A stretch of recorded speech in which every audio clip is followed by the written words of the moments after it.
This video is sponsored by collegestoria.in। अगर आपको India के किसी भी स्टेट में कोई भी प्राइवेट इंजीनियरिंग कॉलेज में मैनेजमेंट कोटा थ्रू एडमिशन चाहिए, या फिर वो मेडिकल कॉलेज हो या फिर वो MBA कॉलेज हो, किसी भी कॉलेज में आपको मैनेजमेंट कोटा थ्रू एडमिशन चाहिए, मतलब कि डायरेक्ट एडमिशन, तो आप इनसे कॉन्टैक्ट कर सकते हैं। कोई भी स्टेट में, दिल्ली हो, बैंगलोर हो, चेन्नई हो, कोलकाता हो, मुंबई हो, भोपाल हो, किसी भी स्टेट में, इंडिया के कोई भी स्टेट में कोई भी कॉलेज में अगर आपको डायरेक्ट एडमिशन चाहिए या फिर आपको अपना काउंसलिंग करवाना है उनके एक्सपर्ट काउंसलर द्वारा, तो आप इनसे कॉन्टैक्ट कर सकते हैं। आप इनसे कॉन्टैक्ट करने के लिए विजिट कर सकते हैं collegestoria.co.in and for more contact detail you can check the description box below। Hello दोस्तों, मेरा नाम आशुतोष और आप देख रहे हैं एस अकेडमी जेई। और आज के इस वीडियो में हम रिव्यू करने वाले हैं आरवी कॉलेज ऑफ इंजीनियरिंग के बारे में, RVCE के बारे में, जो कि आपको बेंगलोर का टॉप कॉलेज माना जाता है।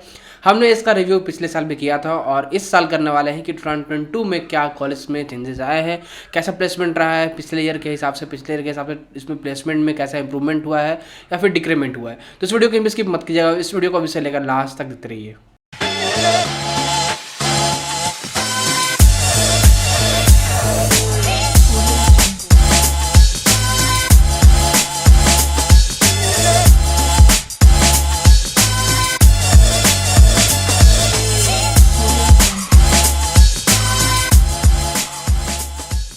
तो यहाँ सबसे पहले हम बात करेंगे इस कॉलेज के कैंपस के बारे में। तो इसका कैंपस जो आपको 1963 में बना था, इसका कैंपस 2 कैंपस है। मैं मेन कैंपस की बात कर रहा हूँ जो कि आरवी कॉलेज ऑफ इंजीनियरिंग है, ठीक है। दूसरा आपको RVITM करके, उसका हम आने वाले दिनों में करेंगे रिव्यू, ठीक है। बट अभी हम कर रहे हैं जो मेन कैंपस है आरवी कॉलेज ऑफ इंजीनियरिंग, उसका रिव्यू। तो इसका कैंपस जो 1963 में बना था, बैंगलोर कर्नाटका में, सिटी से लगभग कुछ 15 से 20 किलोमीटर के दूर में पड़ता है, बट आपको बैंगलोर में है आपको ये कॉलेज, ठीक है। प्राइवेट यूनिवर्सिटी है और ये एक आपको ऑटोनोमस कॉलेज है। तो ये आपको बहुत अच्छा बेनिफिट यहाँ पे मिलता है कि बहुत सारे बच्चे प्रेफर करते हैं ऑटोनोमस कॉलेज को, और मैं खुद भी आपको रिकमेंड करूँगा कि आप ऑटोनोमस कॉलेज लीजिए, ठीक है। ये कॉलेज आपको BUTO से एफिलेटेड है, विश्वेश्वरैया टेक्नोलॉजिकल यूनिवर्सिटी से, AICTE NBA अप्रूव्ड है। इसका कैंपस आपको 56 एकर्स में फैला हुआ है, जिसमें आपको library, hostel, sports ground, cafeteria, wifi campus है, हॉस्पिटल और मेडिकल फैसिलिटी मिल जाता है, ऑडिटोरियम है, बस सर्विस है, सब कुछ जो बेसिक जो एमिनिटीज होते हैं, बेसिक जो फैसिलिटीज होते हैं, वो आपको इस कैंपस में देखने को मिल जाता है। इस कैंपस से कुछ पिक्चर बात किया तो ये सारे पिक्चर्स है। मैं आपको इसका जो है जो मैं बात कर रहा था कि मैं फिजिकल रिव्यू करने वाला हूँ, बच्चों से रिव्यू लेने वाला हूँ, वो भी वीडियो बहुत जल्द आने वाला है। मैं कॉलेज विजिट करके आपको मैं बताने वाला हूँ कि कॉलेज के बच्चों का क्या रिव्यू है उस कॉलेज को लेकर, उनसे पूछ के मैं आपको बताऊँगा, ठीक है। पूछूंगा, आपको वो वीडियो डलेगा, ठीक है। तो ये आपको कैंपस का कुछ क्लिप्स आप देख लीजिए। ये आपको कुछ पिक्चर्स मैंने दिखाया एडमिनिस्ट्रेटिव ब्लॉक और मेन गेट का, ये फिर इसका बैक व्यू भी आप देख सकते हैं। इसका और भी आपको ओवरव्यू लेना है कैंपस का, तो आप इनके वेबसाइट पर या फिर गूगल पे या फिर यूट्यूब पर कहीं भी आप इसको देख सकते हैं, ठीक है। रैंकिंग की बात करते हैं, NIRF रैंकिंग की बात करेंगे तो आपको इसको 77 मिला है बीटेक के लिए 2021 में। 2022 में कोई रैंकिंग इसको नहीं मिला है अभी फिलहाल बीटेक के लिए, ठीक है। तो जितने भी इंडिया में जितने भी इंजीनियरिंग कॉलेजेस हैं जो कि NIRF रैंकिंग के अंदर आते हैं, लगभग 300 प्लस कॉलेजेस हैं, ठीक है। अप्रॉक्स 300 कॉलेजेस हैं, ठीक है। वैसे 300 ज़्यादा हैं बट अप्रॉक्सीमेटली 300 कॉलेजेस हैं, जिसमें आपको इसको 77 रैंकिंग मिली है। मतलब कि प्राइवेट यूनिवर्सिटी में 77, तो समझ सकते हैं कितना अच्छा रैंकिंग इसको मिला है। But still we will not focus on only on ranking, हम लोग आगे भी देखेंगे और सब जो इसका डेटा है वो सब भी हम देख के इसका क्लियर करेंगे कि इसमें एडमिशन लेना वर्थ इट होगा या फिर नहीं होगा आपके लिए। कोर्सेज के बारे में बात करें तो आप यहाँ से BE कर सकते हैं, बैचलर्स ऑफ इंजीनियरिंग। देखिए यहाँ बैंगलोर में आपको 2 तरह के होते हैं, बैचलर्स ऑफ इंजीनियरिंग, बीटेक, दोनों में मैंने डिफरेंस ऑलरेडी बता दिया है, तो आपको आई बटन में वो वीडियो का लिंक मिल जाएगा, जाके आप देख सकते हैं। एक ओवरव्यू दे देता हूँ मैं। BE मतलब ज़्यादा थ्योरेटिकल नॉलेज, बीटेक मतलब ज़्यादा प्रैक्टिकल नॉलेज, ठीक है, प्रैक्टिकल पढ़ाई। MTech कर सकते हैं आप यहाँ से MCA भी कर सकते हैं। तो बेसिकली हम बात करने वाले हैं बैचलर्स ऑफ इंजीनियरिंग कोर्स के बारे में, जो कि हमारा बीटेक भी कह सकते हैं, ठीक है। ऑलमोस्ट सिमिलर टू बीटेक होता है। आपको अगर एलिजिबिलिटी की बात करें, अगर आपको यहाँ से इंजीनियरिंग करना है तो आपको एलिजिबिलिटी होना चाहिए, आप 10+2 पास होना चाहिए, आपका main subject physics chemistry math होना चाहिए, और मिनिमम एग्रीगेट मार्क्स होना चाहिए 45%, जो कि फिजिक्स केमिस्ट्री मैथ में होगा। एग्रीगेट मार्क्स मतलब अगर आपको नहीं समझ में आ रहा है तो उसका मतलब होता है कि तीनों में जो आपको मार्क्स मिला है तीनों को ऐड कर दीजिए, डिवाइडेड बाय 300 कर दीजिए, इंटू 100 कर दीजिए, और वो जो है आपको मिनिमम 45 आना चाहिए, फिर 45 से ज़्यादा आना चाहिए। 45 से नीचे अगर आता है तो आप इसमें एलिजिबल नहीं होते हैं इंजीनियरिंग के लिए, एडमिशन के लिए, ठीक है। तो ये बहुत बेसिक सा एलिजिबिलिटी है। ये ऑलमोस्ट सारे बच्चे जो कि जेईई में जो भी इंजीनियरिंग के एंट्रेंस एग्जाम के प्रिपरेशन करते हैं उनका इतना रहता ही रहता है, वरना फिर अगर आपका इतना नहीं है तो आप एलिजिबल नहीं है, आपको दूसरा ऑप्शन देखना पड़ेगा, ठीक है। कोर्सेज बीटेक के अंदर कौन कौन से ब्रांचेज आप कर सकते हैं? सीएससी कर सकते हैं, computer science engineering, aerospace engineering कर सकते हैं, इंडस्ट्रियल इंजीनियरिंग एंड मैनेजमेंट कर सकते हैं, इलेक्ट्रिकल एंड इलेक्ट्रॉनिक्स इंजीनियरिंग कर सकते हैं जिसे आप ट्रिपल ई भी कहते हैं, इन्फॉर्मेशन साइंस एंड इंजीनियरिंग कर सकते हैं, सिविल इंजीनियरिंग कर सकते हैं, केमिकल इंजीनियरिंग कर सकते हैं, बायोटेक्नोलॉजी कर सकते हैं, मैकेनिकल इंजीनियरिंग कर सकते हैं, इलेक्ट्रॉनिक्स एंड कम्युनिकेशन इंजीनियरिंग कर सकते हैं, artificial intelligence and machine learning कर सकते हैं। तो इसमें आपको वैरायटी ऑफ ब्रांचेज मिलते हैं बीटेक के अंदर। आप कोई भी इनमें से ब्रांचेज जो भी आपको प्रेफर्ड ब्रांच है, जो भी आपका है, वो आपको या तो डायरेक्ट एडमिशन के थ्रू या फिर आप एंट्रेंस एग्जाम देके कॉमेट के KCET जो भी है वो मैं आगे डिस्कस करूंगा, उसके थ्रू आप यहाँ पे जा सकते हैं। अब देखिए हम बात करते हैं यहाँ पे हॉस्टल के बारे में कि आपको इसका हॉस्टल जो मिलता है वो उसमें क्या क्या फैसिलिटीज़ है। तो आपको सेपरेट आपको first year, second year, third year, fourth year के लिए अलग अलग सा हॉस्टल है जिसमें आपको first come first serve basis पे आपको रूम्स अलॉट किए जाते हैं, बेड अलॉट किए जाते हैं।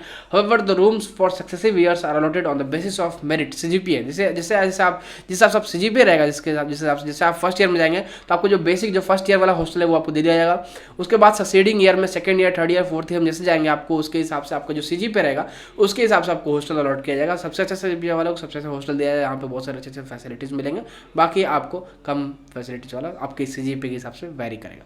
For final year candidates hostels are available on only single sharing basis. जो फाइनल ईयर स्टूडेंट्स हैं जो कि फोर्थ ईयर के हैं उनके लिए सिर्फ सिंगल शेयरिंग बेसिस पे हॉस्टल मिलता है, डबल शेयरिंग ट्रिपल शेयरिंग नहीं मिलता है। बाकी आप थर्ड ईयर तक जब बच्चे अगर हैं तो आपके लिए सारा शेयरिंग मिल जाता है। तो ये बहुत अच्छा इनिशिएटिव है। आई थिंक जो भी अच्छे अच्छे कॉलेज होते हैं उसमें ये होना चाहिए। तो इसमें है ऐसा क्योंकि देखिए आगे फाइनल ईयर में क्या होता है कि बच्चे फोकस करना चाहते हैं, तो बहुत सारे हॉस्टल में ऐसा केस आता है कि बच्चे बोलते हैं कि नहीं हॉस्टल में फोकस नहीं हो पाता, हॉस्टल में सिर्फ डिस्टर्बेंस होता है।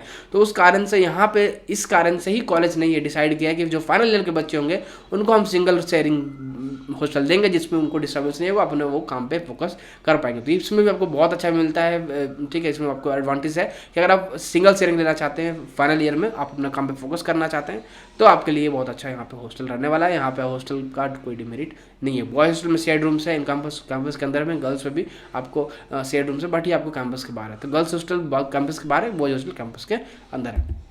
बात करते हैं हम कट ऑफ के बारे में कि आपको कट ऑफ कितना रहा। तो कॉमेडी की बात करेंगे हम पिछले ईयर के 2021 के 2022 का एग्जाम अभी नहीं हुआ है, होने वाला है 19 जून को होने वाला है। उसके लिए हम बहुत सारे कोर्सेज वगैरह सब कुछ चला रहे हैं, उसका डिटेल आपको हमारे चैनल पर मिल जाएगा, तो आप जाकर चेकआउट कर सकते हैं।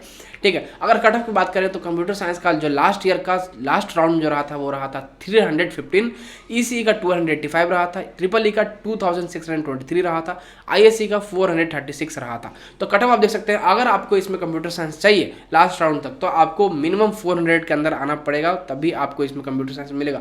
जिसका जो रैंक होता है वो कट ऑफ जो है आपको वेरी करता है 250 to 300 320 तक वेरी करता है। तो इतना तक ही आपको रैंक लाना पड़ेगा, तभी आपको इसमें जो है कॉमेडी के थ्रू आपको प्रेफर्ड ब्रांच जो कि कंप्यूटर साइंस है वो आपको मिल सकेगा। बाकी आप यहाँ पे सारे ब्रांचेस दे सकते हैं, तो इतना अप्रॉक्सीमेटली आपको लाना पड़ेगा। तो आप ध्यान दीजिएगा कि कितना मार्क्स में से कितना रैंक आता है, वो मैं वीडियो बना दूंगा, तो उस वीडियो के हिसाब से आप अपना रैंक जो है आपको मॉक टेस्ट वगैरह देकर प्रैक्टिस कर लीजिएगा। ठीक है, आगे देखते हैं हम फी के बारे में। फी के बारे में अगर बात करें तो फी यहाँ पे आपको 2,01,960 रुपया लगता है पर एनम, मतलब 2,01,960 रुपीज़ पर एनम लगता है, जो कि है अकेडमिक फी। इसके अलावा आपको अकोमोडेशन फी लगता है। ठीक है, तो अगर हम अकेडमिक फी की बात करें तो आपको लगता है 2,01,960 रुपीज़। इसको अगर आप कैलकुलेट कीजिएगा 4 साल का, तो हम निकालेंगे 4 साल का हमारा एक्सपेंडिचर कितना आता है, इसको हम 4 से मल्टीप्लाई कर देंगे तो हमारा जो 4 साल का अकेडमिक फी है वो निकल जाएगा। ठीक है, ये आपको आता है 8,07,840 रुपीज़। ठीक है, ये आपको 4 साल का हो गया क्या अकेडमी फी, ये आपको 4 साल का अकेडमिक फी हो गया। आगे हम देखते हैं अकोमोडेशन फी जो कि आपको है 1,03,250 रुपीज़ पर एनम। तो इसको हम कैलकुलेट करेंगे 4 से मल्टीप्लाई करेंगे तो हमारा 4 साल का अकोमोडेशन फी आ जाएगा। ठीक है, उसके बाद हम दोनों को ऐड कर देंगे तो हमारा टोटल एक्सपेंडिचर 4 साल का निकल जाएगा। इसको हम मल्टीप्लाई करेंगे, ये आपको आता है 4,13,000। ठीक है, कितना है आपको 4,13,000। अब जैसे कि हमने एकेडमिक फी निकाला, यहाँ पे हमारा है 8,07,840 रुपीज़ और 4,13,000 हमारा आ गया हॉस्टल एंड मेस फी। तो अगर आप दोनों कैलकुलेट कीजिएगा, हम मान लेते हैं कि हमारा 8 लाख जो है एकेडमिक फी है अप्रॉक्सीमेटली, और एक राउंड ऑफ डेटा हमारा हॉस्टल फी का लेते हैं, हॉस्टल और मेस फी का, तो हमारा 4,15,000 करीब में है। तो 12.5 के करीब में आपको इसमें इंजीनियरिंग हो जाता है, एक्सक्लूडिंग योर एक्स्ट्रा स्पेंड, ठीक है। आप अलग से जितना भी खर्चा करते हैं खुद पे खाने पीने में, घूमने फिरने में, उसको अगर हम हटा दें तो इसमें आप इंजीनियरिंग करना चाहते हैं तो एकेडमिक फीस से लेकर अदर जो भी एक्स्ट्रा कॉलेज फी है उसको लेकर और साथ में रहने खाने को लेकर आपको लगभग से लगभग 12 to 12.5 लाख के करीब में यहाँ पे आपका इंजीनियरिंग हो जाता है। तो अगर हम आपका भी खर्चा माने तो अगर आप बहुत ज़्यादा खर्च करने वाले बच्चे हैं तो आपको 14 to 15 लाख के करीब में आराम से हो जाएगा। तो इतना एक बेसिक सा फ़ी है, बहुत अच्छा फ़ी है यहाँ पे, बहुत अच्छा, मतलब जितने भी प्राइवेट कॉलेज आप देखिएगा तो उसमें लगभग 15 to 20 लाख लग जाता है, उससे भी कई ज़्यादा फ़ी लगते हैं। तो ये मैं बोलूँगा कि यहाँ पे जो फ़ी है वो बहुत अच्छा फ़ी है और सभी के द्वारा अफोर्डेबल है, ये कोई भी बच्चे अफोर्ड कर सकते हैं, ठीक है। तो ये हमारा हो गया 12.5 लाख के करीब में फ़ी लगेगा हमारा इस कॉलेज में अगर हम इंजीनियरिंग करने जा रहे हैं। तो अब हम बात करते हैं यहाँ पे प्लेसमेंट, हमने सब कुछ फी एक्सपेंडिचर वगैरह सब कुछ फैसिलिटीज वगैरह सब कुछ बात कर लिया। अब बात करते हैं कि जो हमने यहाँ पे एक्सपेंडिचर किया है, जो हमने यहाँ फैसिलिटीज देखा है, उसके हिसाब से हमें प्लेसमेंट कैसा लग रहा है। तो प्लेसमेंट के बारे में बात कीजिएगा तो no doubt it is the best college of Bengaluru, it is the best college of Karnataka. अगर प्लेसमेंट बात कीजिएगा, मैं डेटा बोल देता हूँ, आप देख रहे हैं उसके स्क्रीन पे, इसका हाईएस्ट पैकेज जो लगा इस ईयर 2022 का मैं बता रहा हूँ 47 लाख पर एनम लगा और एवरेज पैकेज लगा 8.93 लाख पर एनम। देखिए हाईएस्ट पैकेज की हम उतना फोकस नहीं करते हैं इस पैकेज में, बट अगर आप एवरेज पैकेज देखिएगा तो एवरेज पैकेज जो होता है वो आपको सारे ब्रांचेस के सारे बच्चों को जो प्लेसमेंट लगता है उसका एक राउंड ऑफ डेटा निकाला जाता है जो कि एवरेज होता है। तो आपको 8.93 लाख पर एनम सिर्फ एवरेज पैकेज है। अगर आप बात कीजिए कंप्यूटर साइंस का तो आप उसको एवरेज पैकेज से 1 to 2 लाख करीब में एक्स्ट्रा मान लीजिए। तो वो जो है कंप्यूटर साइंस का अगर आप एवरेज पैकेज बात कीजिएगा तो 10 लाख पर एनम, मतलब कि ये स्टार्टिंग सैलरी है, ठीक है। अगर आप प्लेसमेंट में बैठ जाते हैं, अगर आप उस उतने लायक होते हैं, एलिजिबल होते हैं प्लेसमेंट के, वो ऐसा नहीं होता कि वहाँ पे सारे बच्चों का प्लेसमेंट होता है, नहीं ऐसा नहीं होता है। बहुत सारे बच्चे ऐसे होते हैं जो नहीं पढ़ते हैं, जिनका प्लेसमेंट नहीं लग पाता है, but most of the cases में बच्चों का प्लेसमेंट 100% होता है, कुछ परसेंट बच्चों का प्लेसमेंट नहीं होता है, ठीक है। तो अगर हम बात करें मेजोरिटी के बारे में तो उनका प्लेसमेंट होता है और उनका स्टार्टिंग पैकेज ही होता है 8 to 9 लाख पर एनम, ठीक है। उतना अच्छे से कंपनीज जो आते हैं वो उनको उतना ऑफर करते हैं क्योंकि उस लेवल के वो बच्चे हैं, क्योंकि ऑलरेडी जो बच्चे उसमें जा रहे हैं वो टॉप 500 के बच्चे हैं, ठीक है। कॉमेडी के थ्रू KCET में भी ऑलमोस्ट सिमिलर रहता है, ठीक है। तो कंपनी कंसिडर कर जाते हैं तो यहाँ पे टॉप के बच्चे आ रहे हैं, इंडिया के टॉप जो बच्चे हैं वो सभी इसमें आ रहे हैं, जिसमें इसमें वो बच्चे आते हैं जो कि NIT में भी अच्छे परफॉर्म किए हुए होते हैं, JEE मेंस में, JEE एडवांस में, ठीक है। तो इसीलिए यहाँ पे इतना अच्छा पैकेज लगता है। तो पैकेज में कोई प्रॉब्लम नहीं है, प्लेसमेंट में कोई प्रॉब्लम नहीं है, no doubt is the best placement of Bengaluru, ठीक है। आप इसको देख सकते हैं और मैं यहाँ पे खुद इंजीनियरिंग कर रहा हूँ, मैं यहाँ पे खुद इंजीनियरिंग कर रहा हूँ, तो मैं बता रहा हूँ कि ये बहुत अच्छा प्लेसमेंट है, ठीक है। सबसे बेस्ट कॉलेज है यहाँ बेंगलुरु का, ठीक है। इसका नाम है बहुत अच्छा इस कॉलेज का। अगर हम बात करें यहाँ पे और भी डेटा का तो यहाँ दिया गया है कि नंबर ऑफ कंपनीज कितना विजिट किया ब्लू में और नंबर ऑफ ऑफर्स कितना मेड हुआ मैरून कलर में, ठीक है। तो 2021 की बात किया 280 कंपनीज आए जिसमें 262 ऑफर्स दिए गए थे, ठीक है। 2022 की बात किया इस ईयर जो प्लेसमेंट चल रहा है, स्टार मतलब प्लेसमेंट चल ही रहा है, तभी का डेटा अपलोड किया गया इनके वेबसाइट पे।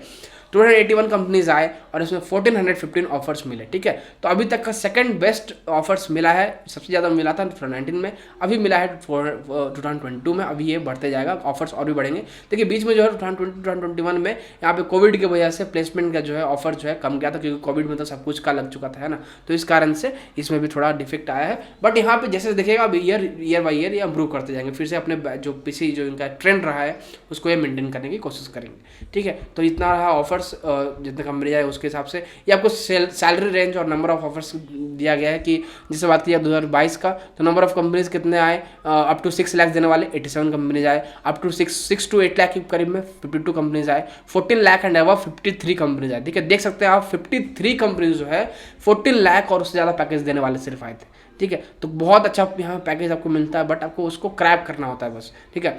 नंबर ऑफ ऑफर्स देखिएगा तो जिससे हम 14 लाख एंड अबव आपको देख लें तो 258, ठीक है। इतना ज़्यादा ऑफर्स आपके लिए आता है, बट आपको उसको बस क्रैप करना होता है। और 2022 का जो प्लेसमेंट है, जब ये डेटा अपलोड किया वेबसाइट पे उस टाइम प्लेसमेंट चल ही रहा था, मतलब अभी प्लेसमेंट चल रहा है, ठीक है। अभी ये प्लेसमेंट का टाइम है यहाँ पे बेंगलोर में सारे कॉलेजेस का, ऑलमोस्ट इंडिया में सारे कॉलेजेस का भी प्लेसमेंट का टाइम चल रहा है। यहाँ पे दिया गया है UG और PG का हाईएस्ट पैकेज और मीडियम पैकेज, जो कि मैंने बताया आपको 47 लाख पर एनम इस ईयर का रहा है, ठीक है। बाकी आप सारे ईयर्स का देख सकते हैं यहाँ पे, ठीक है। ये आपको ब्रांच वाइज ऑफर कितने बने देखिए, जैसे बात कीजिए कंप्यूटर साइंस का तो 241 बना, उसके बाद सेकंड पर कंप्यूटर साइंस सबसे ज़्यादा जो मिला ऑफर वो मिला आपको ECE का, ठीक है। तो अगर आप उन बच्चों में से जिनको इलेक्ट्रिकल पसंद है, ठीक है, जिनको बहुत सारे बच्चे बोलते हैं, मैं भी बोलूँगा कि यहाँ पे जो है बहुत सारे कॉलेजेस में आपको ईसीई इलेक्ट्रिकल करना बहुत ही नहीं होता है, even you will be left without any placement, ठीक है, you will be left without any job. But यहाँ पे आपको आरवी में ऐसा नहीं है, आरवी में ईसीई का जो है बेस्ट प्लेसमेंट होता है कई सालों में, ऐसा नहीं है कि हर एक साल होता है। 2021 में जो इसमें बेस्ट जो पैकेज प्लेसमेंट लगा वो आपको लगा ईसीई में, ठीक है। उसके बाद रहा कंप्यूटर साइंस, उसका देखिएगा तो आपको एमटेक का रहा, ठीक है। आईएससी का देखिएगा तो 92 रहा, जो कि आपको थर्ड पे आता है। अगर हम बीटेक की बात करें, थर्ड पे आता है जो ब्रांच, वो आपको आईएससी रहा। फर्स्ट पे ईसीई, सेकंड पे कंप्यूटर साइंस और आईएससी थर्ड पे, ठीक है। तो इन तीनों में ही बैटल चलता है, इन तीनों का ही अच्छा प्लेसमेंट लगता है, बाकी सारे ब्रांचेस का उतना अच्छा प्लेसमेंट नहीं लगता है, ठीक है। आरबी में हो कि आप 57 ऑफर्स को आप अच्छा नहीं बोल सकते, क्योंकि R B is the top college of Karnataka, top college of Bengaluru, ठीक है। यहाँ पे आपको even in India it comes under the top colleges of India private engineering colleges, ठीक है। तो ये आपको बहुत अच्छा प्लेसमेंट लगेगा जब आप ईसीई लेंगे, सीएससी लेंगे या फिर आईएससी लेंगे, ठीक है। तो ये सारे हमें प्लेसमेंट की बात कर ली हमने, यहाँ पे फी का बात कर लिया, ठीक है। अगर हम बात करें, मैं आपको अपने ओपिनियन दूँ इस कॉलेज में एडमिशन लेना चाहिए नहीं लेना चाहिए, तो अगर आपको ये कॉलेज मिल रहा है तो नो डाउट 100%, 101% आपको इसमें एडमिशन ले लेना चाहिए, कुछ नहीं सोचना चाहिए, क्योंकि ये it is the best college you can get, ठीक है। तो आप इसमें जितना स्पेंड कर रहे हैं 12 लाख, उसके हिसाब से आपको जो प्लेसमेंट लग रहा है 8 to 9 लाख एवरेज ही है, तो आपको और क्या चाहिए जितना आप इसमें एक्सपेंडिचर लगा रहे हैं, जितना आप इसमें इन्वेस्टमेंट कर रहे हैं उसके हिसाब से।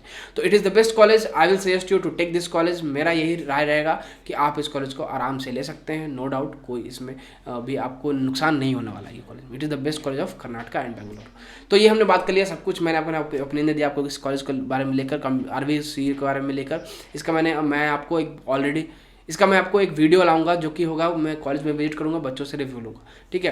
अगर आपको एडमिशन बात करना है, एडमिशन के बारे में बात करना है, तो एडमिशन आप यहाँ पे कॉमेडिकल से ले सकते हैं। अगर आप कर्नाटका के बाहर से बच्चे हैं तो एंट्रेंस एग्जाम के थ्रू जाना चाहते हैं तो, वरना अगर आप कर्नाटका के बच्चे हैं, आपको एंट्रेंस एग्जाम के थ्रू जाना है इस कॉलेज में, तो आप केसीईटी के थ्रू ले सकते हैं। वरना अगर इन दोनों में से कोई भी एंट्रेंस एग्जाम के थ्रू नहीं होता, या फिर आप एंट्रेंस एग्जाम के थ्रू नहीं लेना चाहते हैं, आप डायरेक्ट एडमिशन लेना चाहते हैं और आप उस डायरेक्ट एडमिशन की फीस को, डोनेशन को अफोर्ड कर सकते हैं, तो आप डायरेक्ट एडमिशन भी ले सकते हैं, जो कि होता है मैनेजमेंट कोटा के थ्रू। तो अगर आप मैनेजमेंट के थ्रू एडमिशन लेना चाहते हैं तो आपको नीचे डिस्क्रिप्शन में लिंक मिल जाएगा, कॉन्टैक्ट नंबर मिल जाएगा, उस पर आप डायरेक्ट बात करके वहाँ पे आपको अफोर्डेबल रेट्स में वो एडमिशन दिलवा देंगे, तो उनसे आप बात कर सकते हैं। आपको डिस्क्रिप्शन जब वो बॉक्स चेक करना है डायरेक्ट एडमिशन के लिए, तो चेक कीजिए, वहाँ पे आपको कॉन्टैक्ट नंबर, वेबसाइट, सब लिंक, सब कुछ मिल जाएगा, वहाँ पे आप अपना डिटेल दे सकते हैं, सब कुछ इन्फॉर्मेशन ले सकते हैं। So that's it for this video दोस्तों। आई होप सारा डाउट्स आपको क्लियर हो गया होगा आरवी कॉलेज ऑफ इंजीनियरिंग को लेकर। अगर आपको कोई डाउट रहता है या फिर कोई ओपिनियन है किस टॉपिक पर वीडियो चाहिए, तो आप कमेंट में जरूर बताइएगा, हम उस टॉपिक पर वीडियो जरूर बनाएंगे। सो आई होप आपको ये वीडियो पसंद आया होगा। अगर आपको ये वीडियो पसंद आए तो वीडियो को लाइक कीजिएगा, अपने दोस्तों से शेयर जरूर कीजिएगा। अगर आप हमारे चैनल पर नए हैं तो हमारे चैनल सब्सक्राइब कीजिएगा। मिलते हैं किसी वीडियो में। Thanks for watching.